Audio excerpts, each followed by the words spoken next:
This channel is supported by TrueFire. TrueFire is an online library of lessons from some of my favourite players. There's thousands of lessons on there. You can use the promo code JNC40 to get 40% off of any of their courses. I can't remember if I've actually gigged this in the function band that I played in before, but I got a chance to last night, and I kind of wanted to shout out the Silver Sky again. I think it's a guitar that's worth coping with the stigma for. It's actually, I think, one of the better choices for like a pro, semi-pro guitarist out there that wants to get into sort of like the American built bolt-on neck guitar thing.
So I was gigging it last night, and I've said this many times before, but I kind of think of a gig as a pretty good opportunity to see how much a guitar does or does not suit you, where things like the neck shape, you start to notice whether that's working for you or not.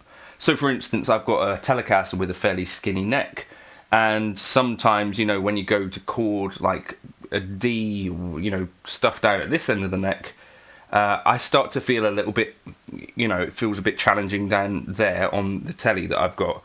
But that's not the sort of thing I particularly notice at home, because I'm not generally playing Sweet Home Alabama at home. And also things like the weight of a guitar, things like, you know, playability. Does it feel comfortable? Are you feeling like you're fighting the guitar? And I feel like the Silver Sky is just a thing that just sits there, and it's super comfortable, super ideal for me as someone who likes a guitar with a sort of medium, slightly on the larger side neck. So you're not going to be getting a slim neck with the Silver Sky.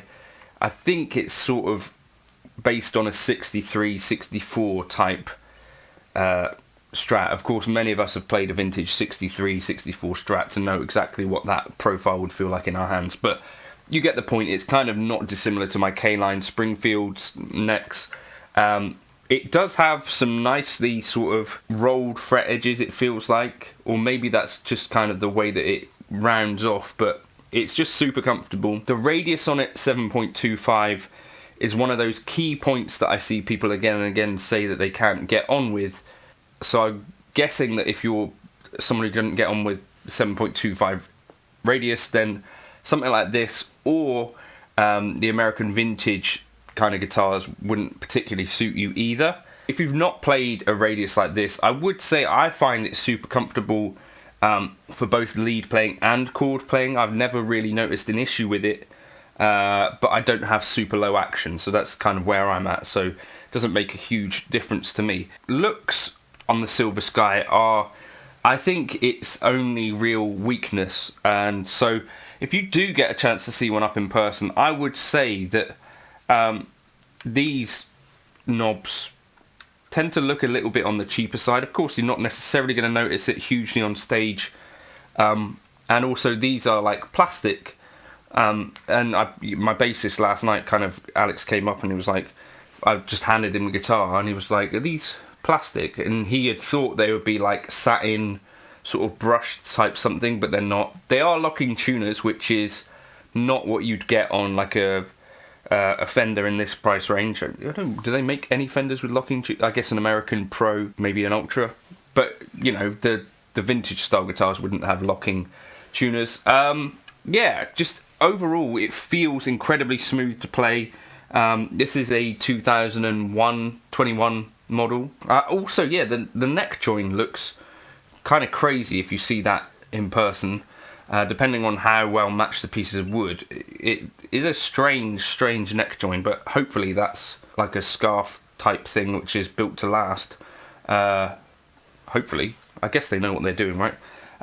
But yeah, I would say it's a really sensible S-type choice is basically how I would put it. And Peach guitars, they're under £2,000. They've been like that price for a good while now. So for under £2,000 to have a guitar which is built in America, which I think still is a thing, but based on having played lots of guitars from all over the world, I do think I still have a preference for the American-made stuff. All the Japanese stuff, there does seem to be still something going on there. Could be bias for sure. Do you feel the same? I don't know. If you're given the choice between lots of different guitars, as I am, I still tend to favour American stuff. Yeah, and I think of all of like, there was a bunch of artists that got signature guitars at the same time. To me, like Mark Lettieri and John Mayer seem to be the ones that kind of have made some really good choices. I think some folks who maybe went to Ibanez, to me it doesn't seem to make as much sense. This is my favourite PRS that I've played.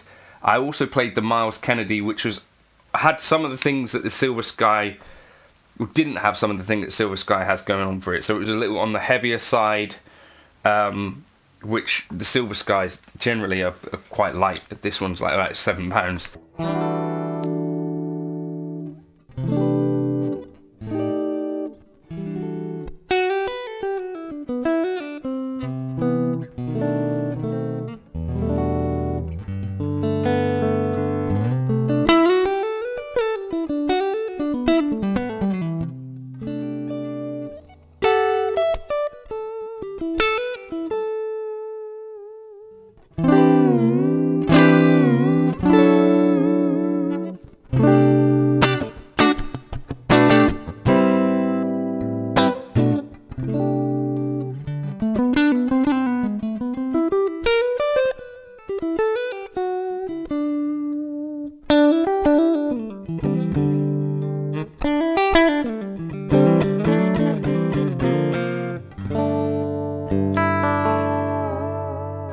Very stiff trem on here.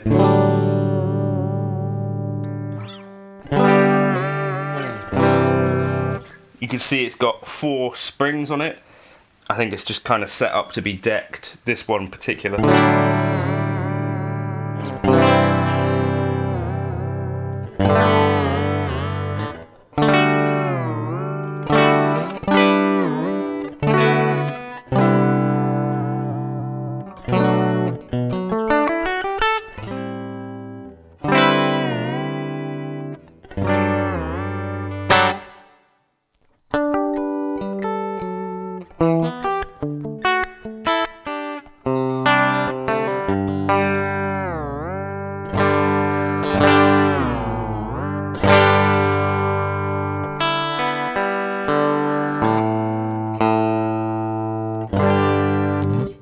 The tuning stability in general is good. Yeah, so if there was one guitar that you could say to me, right, you have to pick a guitar, you don't have any other guitars that you could reasonably expect to pick up off the shelf and be happy going straight into a gig on it, I think it would be the PRS Silver Sky, having played a bunch of other things.